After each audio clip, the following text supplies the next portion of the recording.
За эрх зүй гэж юу юм бэ гэхээр бид нар нэг л хуулийн заалт агуулга ярих гэдэг тийм ээ. Тэгвэл эрх зүй гэж ингээ нутаг дэвсгэр тэр хүн ам тэр амьдарч байгаа харилцааг, нийгмийн харилцааг зохицуулж байгаа л тэр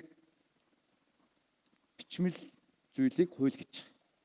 Тэр энэ бол эрх зүй юм аа л гэж.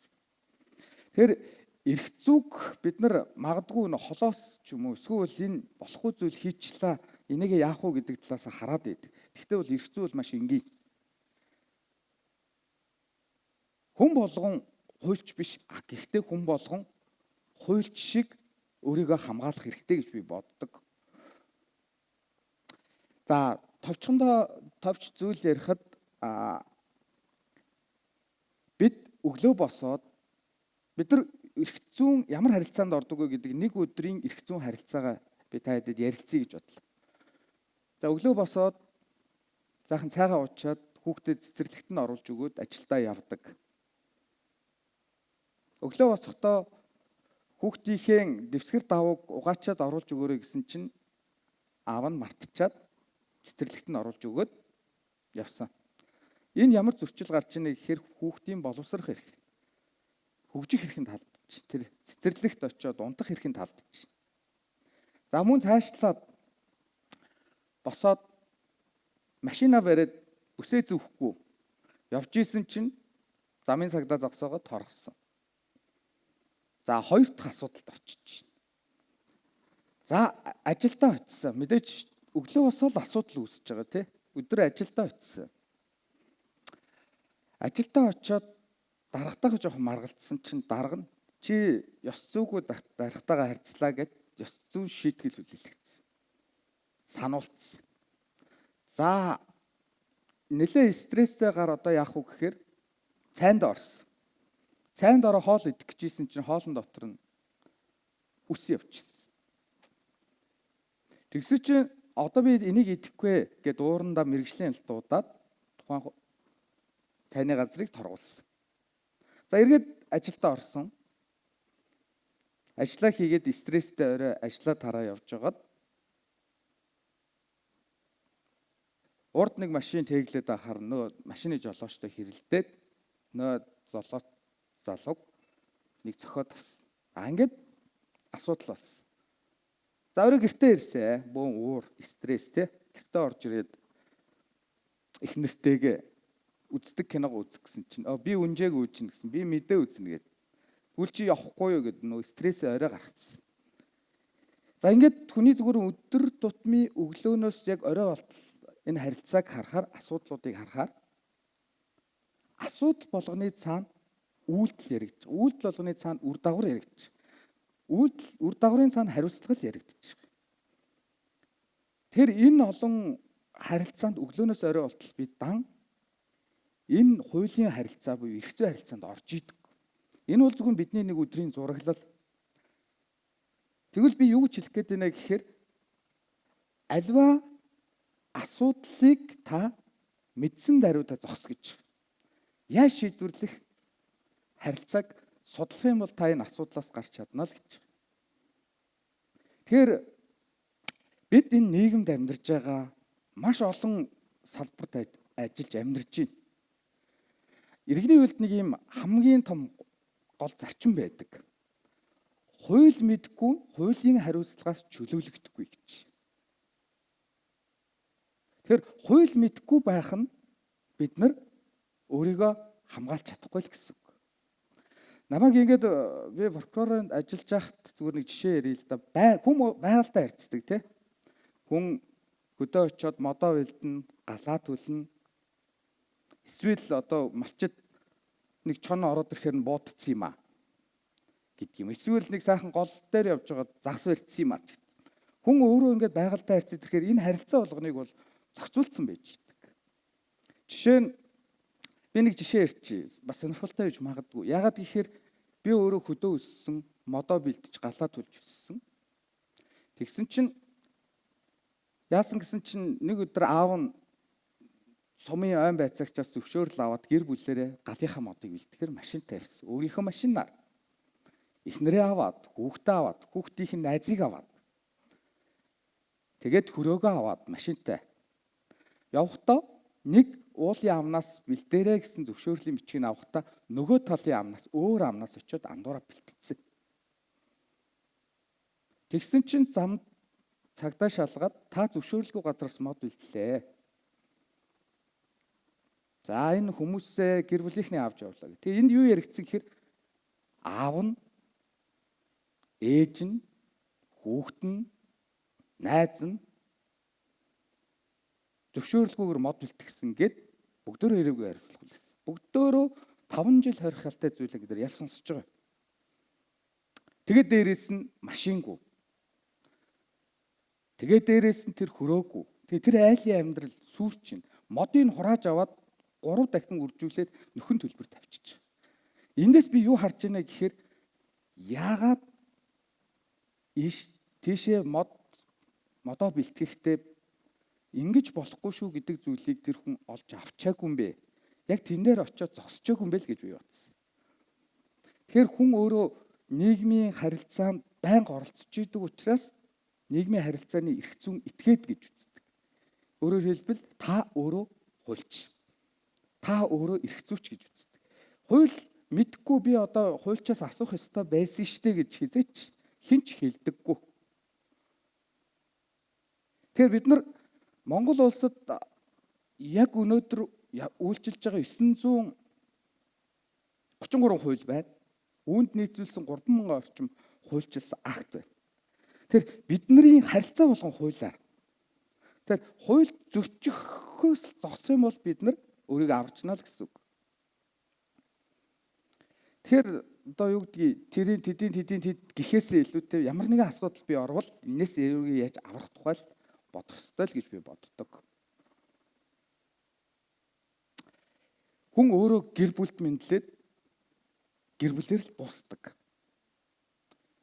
Хамгийн чухал зүйл бол гэр бүл. Гэр бүл бол нийгмийн хангалтагч нэгж мөн. Би өглөө босоод гэр бүлдээ л хуулийн харилцаанд орно шүү дээ. Унтахад хүртэл хууль яригдана. Шөнө унтчихад гэрт нь хулгай ороод эд зүйлийг аваа авцсан байдаг.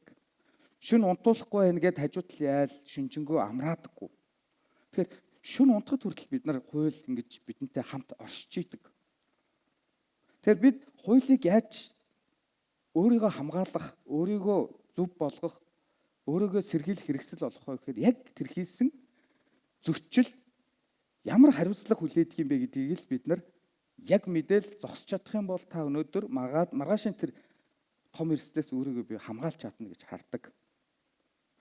Өөрөөр хэлбэл хүн төрөөд яадгүй. Бүхий л харилцаанд орохоор данл хууль. Тэгээд цагдаа дээр очихоор л би энэ хүнээс асуухгүй бол мэдэхгүй буруу юм ярьсан байх шүү дээ. Энэ ярьсан юм чинь надаа миний эсрэг болцсон байх шүү дээ. Тэгээ яхаа одоо бид нар чи өөрийгөө нотлоод өөрийгөө бариад өчөж байгаа. Өөрийгөө хамгаалж чадахгүй байгаа учраас тэгээд л амьдралын түүхтэр энийг толгон нэмээ явж идэг.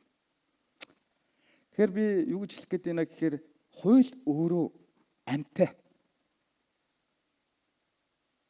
Совд багш үдээтэй хуулийг амь оруулагч нь хуульч юм а гэдэг. Би бол үдээтэй хуулийг амь оруулагч нь бид бүгдээрээ юм а гэж би боддог. Хүн болгоно эрх зүйн харилцаанд орж байгаа. Хүн болгон маш олон харилцаанд орж байна. Жишээ нь одоо тэр байгаль орчинтой харьцаж байхад сайхан сонирхлоороо загас өрж ийн гэсэн ториотой үед нь загас өрөөл тэгээд шийтгэл хүлээн шүү дээ. Тэгэхээр бид нар ямар зүйлийг хаанаас зөвшөөрөл авдгийг, ямар зүйлийг хийж болохгүй юм гэдгээл нэгдүгürt мэдээ зогсож чадах юм бол өөрийнхөө асуудлаас хамгийн түрүүнд гардаг. Одоо Монгол улс бол гэр бүл салалтаараа маш өндөрт явж байна. 5 гэр бүлийн 3 салж байна. Юунаас? Өнөө хүчирхийлэл, өнөө архитал, өнөө хардалт. Тэгэхээр энэ гэр бүл салаад байгаа бол энэ салахгүй байх тухай бид нар яаж өөрсдийгөө хөгжүүлэх юм? Одоо би түрүүний хэлдгээр гэртээ ороод зургт үзсэн чинь би үнжээг үзэн, би нэвтрүүлэг үзнэ гэд чи яв гэсэн чинь гараа явсан чинь цагдаад хэлээд 7-30 хоног баримтлаганд явж шít. Энэ бол бодит үнэн. Тэгэхээр эрх зүйн гэр бүлийн боловсрал Тэр дундаа бие биенийхээ эрхийг хүндэтгэх, бие биенийгээ ойлгох, хамтын амьдрал, бие махбодын сэтгэл зүйн эд хөрөнгийг энэ нөхцөл байдлуудаа ойлгох, үүнээс өөрсдийгөө хамгаалж чадах юм бол гэр бүлээс салт бол бий болохгүй юм аа л гэж байгаа. Тэгэхээр би эндээс юу гэж хэлэх гээд байна гэхээр эрх зүй бол гэр бүлээс эхлээд намайг нас ороход би энэ хуулийн харилцаа дуусдаг. Асуудал болохгүй учраас бид нар өөрөө зөвл яваад байгаа. Тийм л санаа. Өөрөөр хэлбэл би юу гэж боддгоо гэхээр долоо хэмжиж нэг огтол гэж үг байдаг те. Долоо хэмжиж. Хэмжиж байгаад энэ болохгүй шүү гэхээсээ илүү хоёр алхачаад нэг ухраад харж байгаа ч л гэж хууль зүйн талаас нь боддог. Тэгэхээр магадгүй тэр харилцааг бид нар 900 хэдэн хуулийн нэг хуулийн бид нар өнөөдөр судлаад харилцаанда ойлгож чадвал тэр гарах эрсдлээс л өөрийгөө хамгаалах юм л гол агуулга байна л гэдэг би талаасаа хардаг. Тэгэхээр өнөөдөр бид нар чинь яг нэг Жемроны эрдэнэ мөрөөдөл таны гарааны эхлэл юм бол хаа өрөх чинь баталзуурш шийдэх болно гэж. Тэгэхээр төмс муудсан төмсийг эрүүл төмс рүү ихэд нөгөө төмснүүд нь муудна. Энэ бол сэтгэлгээний хувьд тэр муудсан бүх хүмүүс хор тархахаас хамгаалахын тулд авдаг. Магадгүй сэтгцэд нөлөөлөх бодис сэргийлэх юм бол нөгөө хүнээ дуудаж нөгөө зүйлд оруулдаг. Ингэсээр байгаад бид нар тэрнээс гарч чадхаа очдөг учраас тэр муу зүйлүүдийг бол сэтгэлээсээ тэр дундаа хийхгүй байх тухай бид нар бодох хэрэгтэй юм бэл. Тэгвэл хүн болгоны дотор бас одоо би энийг ингэж нэг баяжчвал надад хэдэн төгрөг олчих байх та. Эсвэл би ийм ичвэл надад амархан байх та гэдэг бодол байдаг. Гэхдээ бид тэр бодлоо гарахгүй байх нь бидний чухал үүрэг болчихно. Тэгэхээр эрх зүйн боловсрал өндөр байгаа газар гэмт хэрэг зөрчил гардаггүй. Зарчим, хариуцлага, үргэл ярьдаг. Тэгэхээр манайд бид эрх зүйн боловсрал гэдэг зүйл аюул чухал зүйл.